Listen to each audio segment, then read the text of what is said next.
আসসালামু আলাইকুম সম্মানিত কৃষি উদ্যোক্তা ভাইরা। আপনারা যারা এখন শীতকালে টমেটো চাষ করছেন, এই টমেটো চাষে এখন যে প্রবলেমটা হচ্ছে, এইটা রাইপেনিং হচ্ছে না। তার মানে ফলটা দেরিতে পাকতেছে।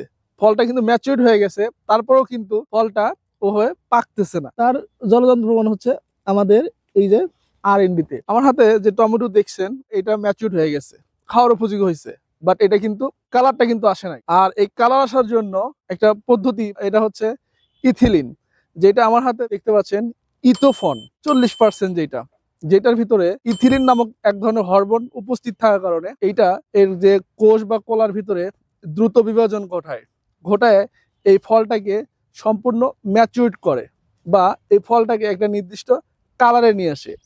এই জন্য ইথিফন বা ইথনল এই জাতীয় যে হরমোন আছে, এগুলো যদি গাছে প্রতি লিটার পানিতে 1 থেকে 2 মিলি হারে সকালে অথবা সন্ধ্যার দিকে, যখন পরিবেশটা ঠান্ডা থাকবে, ওই সময় যদি স্প্রে করা যায়, তাহলে কিন্তু আপনার এই টমেটো যে কালারটা উপস্থিতি ঘটাবে এই ইথিফন নামক হরমোন।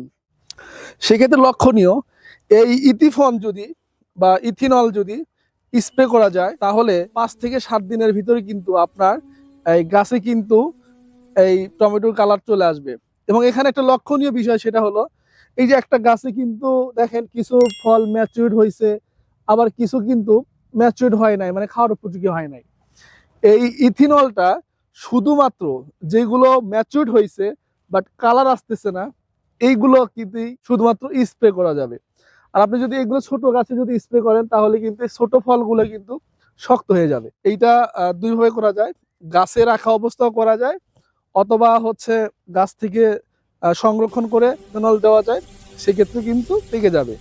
আর এক্ষেত্রে একটা প্রশ্ন আসে, যেহেতু এটা একটা হরমোন, এটা পরিবেশের জন্য ক্ষতিকর কিনা বা মানুষের জন্য ক্ষতিকর কিনা। না, অবশ্যই এটা ক্ষতিকর। সেক্ষেত্রে কিছু কোম্পানির জৈব পদ্ধতিতে কিছু হরমোন এখানে ইন্ডাকশন করছে। তো এই ক্ষেত্রে যদি আমরা বলি ইথিফন, এটা যদি স্প্রে করা যায়, তাহলে কিন্তু এটা মানুষের জন্য খুব বেশি একটা ক্ষতিকর হবে না।